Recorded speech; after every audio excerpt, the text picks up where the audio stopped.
More than 20,000 Ukrainians have arrived in Ireland. The majority are staying in hotels and B&Bs. But focus is now turning to the longer-term accommodation situation. Today, the Minister for Housing convened a meeting of industry stakeholders. We need to look at other measures which I've been doing already about, how we will accommodate, an unprecedented number of people who have come into our country over the medium and long term, whilst continuing to ensure that housing for all is protected.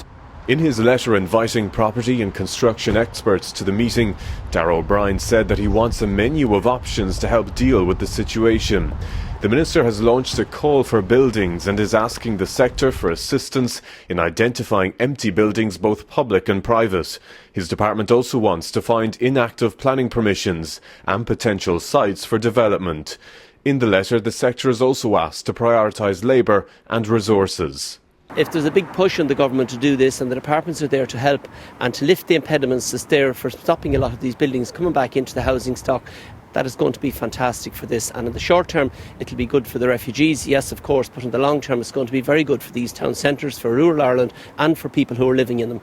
Many of the measures discussed today are already contained in the government's Housing for All strategy, leading to questions from some as to why this additional capacity hasn't already been utilised. Of course that raises the question of why didn't you do it before, but I don't think now is the time to be churlish about that. What it is to get behind what's being said and to make sure that what's being promised here is genuinely delivered. Today's meeting was the first of a series, with more planned over the coming weeks.